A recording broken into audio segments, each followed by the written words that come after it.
ध्यानेश्वर जी, बेंगलोर। हाँ जी। महाराज जी, मेरे गुरुदेव मुझे उनमें ही भगवान दिखते हैं। क्या गुरु को ही सब कुछ मान लेने पर स्वयं भगवान नाराज तो नहीं होते? नहीं, भगवान ही गुरु है, भगवान कोई और थोड़ी है। बंदो गुरुपद कंज कृपा सिंधु नर रूप हरि। नर रूप हरि, हरि ने नर रूप धारण किया मेरे लिए पर्सनल अवतार है। मेरे लिए गुरुदेव ने, भगवान ने गुरुदेव का रूप धारण किया। गुरुदेव ने जो हमें शरण ली वो साक्षात पर ब्रह्म। वैसे भी कहा जाता है गुरुर ब्रह्मा गुरुर विष्णु गुरुर्देव महेश्वरा गुरु साक्षात पर ब्रह्म तस्मै श्री गुरुवे नमः। और शास्त्रों में वर्णन आया है जो गुरु है वो ब्रह्मानंदम परम सुखदम केवलम ज्ञान मूर्तिम द्वंद्वातीतम गगन सदसम तत्वमस्यादिलक्षम एकम नित्यम विमल अचलम सर्वधि साक्षिभूतम भावातीतम त्रिगुण रहितम सदगुरुम तम नमामि। सदगुरु कोई त्रिगुण रूप थोड़ी माया में, वो तो त्रिगुणातीत है, वो तो परब्रह्म परमात्मा है। तो हमें गुरुदेव भगवान में भगवान की बुद्धि करना ये सर्वोत्तम भाव है। अपने गुरु को साक्षात भगवान मान करके जो पूजते हैं उनके ऊपर भगवान की विशेष कृपा होती है। भगवान नाराज थोड़ी होते हैं। भगवान ने कहा मोते अधिक गुरु ही जिए जाने। जो मेरे से भी बढ़कर गुरु का आदर करते हैं मैं उनके अधीन हो जाता हूँ। तो इसलिए गुरु में बहुत मुश्किल है भगवान की बुद्धि होना, क्योंकि गुरु हमारे जैसे मनुष्य शरीर धारण करते हैं, हमारी जैसी चेष्टाएं होती हैं, तो कोई खास बात नहीं लगती। भगवान जब अवतार लेते हैं तो उनमें ये हमारी बुद्धि रहती है भगवान है, लेकिन गुरु जब अवतार लिए तो मनुष्य रूप में लिए ना, उनकी चेष्टाएं मनुष्य जैसी होती हैं, तो उनमें परब्रह्म परमात्मा भाव होना बड़ा कठिन होता है। और गुरु में परमात्मा भाव हो जाए तब तो बढ़िया बात है। फिर इससे बड़े हम मूर्ति में तो भगवान को देख सकते हैं, लेकिन गुरु में भगवान को देखना बड़ा कठिन है।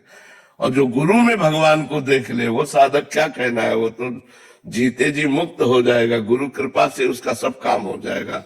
पर गुरु में भगवान वास्तविक, हमें कोई और भगवान की जरूरत नहीं। मेरे भगवान बोल रहे हैं, मैं अपने भगवान से मिल के आ रहा हूँ। मैं अपने भगवान को देखा है अपने नेत्रों से, क्योंकि गुरु साक्षात परब्रह्म, मेरे गुरुदेव परब्रह्म। ऐसी भावना होना थोड़ा कठिन है, असंभव नहीं है पर कठिन है। ऐसी भावना हो जाए तो बेड़ा पार हो जाए। महाराज जी, जो भी इस मार्ग में साधक चल रहा है, चाहे वो ज्ञान मार्ग में चल रहा हो या भक्ति मार्ग में, उसके गुरु ही हैं, चाहे वो किसी भी संप्रदाय में है। महाराज जी, हमारे अपने गुरुदेव में भगवत भाव होना ये तो सर्वोपरि है ही है महाराज जी, जैसे गुरुजन बताते हैं। पर महाराज जी, हमारे गुरु जी बोल नहीं पा रहे, मतलब वो ज्ञान, पर दूसरे गुरु जी ऐसा, तो हमारी इस भावना में ये भावना दृढ़। देखो एक श्लोक और है, अखंड मंडलाकारम व्याप्तमेन चराचरम तत्पदम दर्शतमेन तस्मै श्री गुरुवे नमः। वहां से भी गुरु बोल रहे हैं। एक जगह गुरु मौन है तो वहां से गुरु मुखर है, वहां से गुरु बोल रहे हैं। तो हमें जहां भी भगवत चर्चा सुनाई दे तो विश्वास करना चाहिए मेरे गुरुदेव ही इनके रूप में बोल रहे हैं। पर अपने गुरुदेव पर, सब में गुरुदेव की भावना और अपने गुरुदेव पर ब्रह्म दृष्टि। साक्षात परमात्मा मेरे गुरुदेव है, लेकिन सब रूपों में गुरुदेव ही बोल रहे हैं। जैसे मौसी और माँ, मासी और माँ, यद्यपि बा के समान ही उनका हम आदर करेंगे, पर माँ तो मेरी माँ है ना।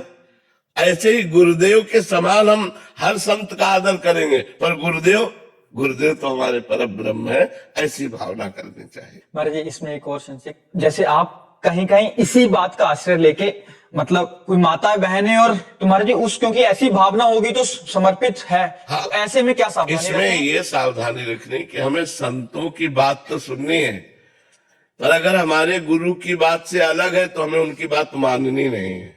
माननी अपने गुरुदेव की है, सुननी सबकी है। सुननी सबकी है, माननी अपने गुरुदेव की है। अगर हमारे गुरुदेव ने हमें जो उपदेश किया है उसके विरुद्ध किसी संत की बात आती है तो हम नहीं सुनते, हम नहीं मानते।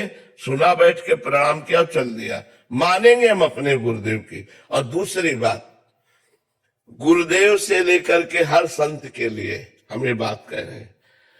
यदि वो हमारे शरीर का शोषण करना चाहते हैं तो ना वो गुरुदेव है और ना वो कोई संत है, वो व्यभिचारी पुरुष है, वो पाखंडी है, वो नाटकी है।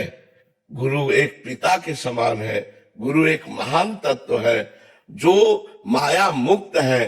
वो माया के इन भोगों को कैसे स्वीकार कर सकता है? तो अगर कोई स्त्री या कोई भी किसी संत के सानिध्य में आ रहा है और वो संत उसके प्रति गलत हरकत कर रहे हैं, शरीर शोषण की बात कह रहे हैं, ऐसी कुछ बातें हैं तो दूरी बना लेनी चाहिए। वहां गुरु नहीं है, वहां पाखंड है, वहां नाटक है, वहां माया है।